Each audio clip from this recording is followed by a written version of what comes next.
Chintu, 10th పరీక్షలు దగ్గర పడుతున్నాయి. మార్కులు ఎక్కువ తెచ్చుకునేందుకు కొన్ని చిట్కాలు చెప్పవు? అలాగే చిట్టి, నాకు తెలిసిన కొన్ని చిట్కాలు చెబుతాను.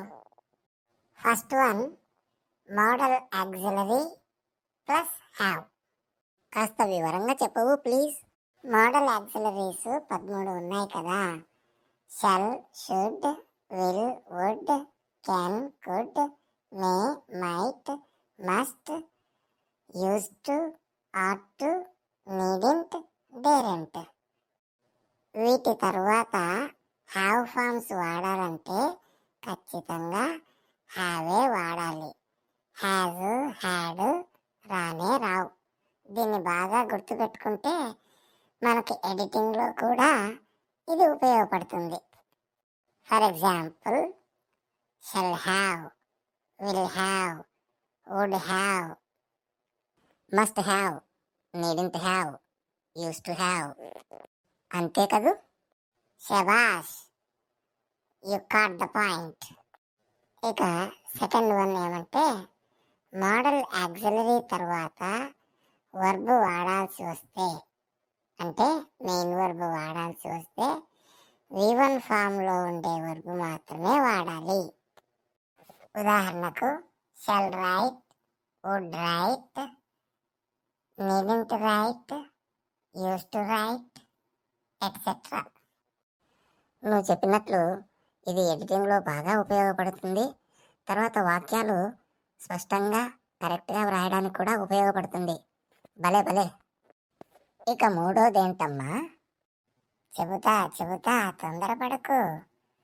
2 తర్వాత ఎక్కువ భాగం అంటే 99% V1 వర్బే వాడాలి. అంటే to drink, to write, to run, to jump అన్నమాట. అన్నమాట కాదు, ఉన్నమాటే. భలే పట్టేశావు.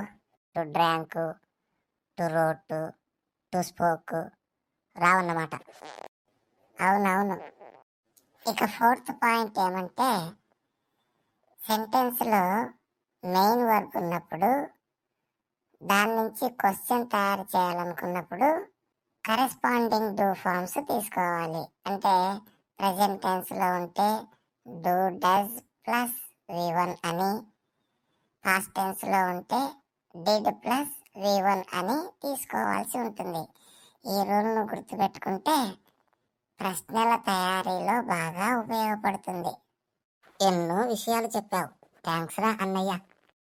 ఆగాగు, 5వ సూత్రం కూడా చెప్తా. ఇప్పుడు ప్రశ్నలు తయారు చేయడానికి మనము WH క్వశ్చన్ వర్డ్ తర్వాత ఒక ఆక్సిలరీ వర్బ్ రాసి ఆ తర్వాత సబ్జెక్ట్ రాయాలని చెప్పాం కదా. వర్బ్ ఫ్రేజ్లో 2, 3 పదాలు ఉన్నప్పుడు ఏం చేయాలంటే ఒకే ఒక ఆక్సిలరీ వర్బ్ను క్వశ్చన్ వర్డ్ తర్వాత రాయాలి. మిగతావి సబ్జెక్ట్ తర్వాత మాత్రమే రాయాలి. ఇదిగో ఈ ఎగ్జాంపుల్ ద్వారా చెబుతున్నాను చూడు. For example, he has been reading a novel అని ఉందనుకుందాము. నావల్ అనేది ఆన్సర్గా రావాలంటే what has he been reading అని చెప్పాలి కదా. ఇందులో వాట్ తర్వాత హ్యాజ్ ఒక్కటే వచ్చింది.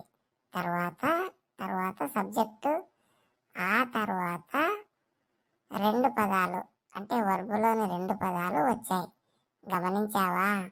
దీన్ని కూడా బాగా గుర్తుపెట్టుకుంటే ఫ్రేమింగ్ క్వశ్చన్స్లో మనకు బాగా ఉపయోగపడుతుంది. అబ్బో, బోలెడని విషయాలు చెప్పావు. ఈ సూత్రాలు గుర్తుపెట్టుకుంటే మంచి మార్కులు వస్తాయి. Thank you. Okay, you are most welcome.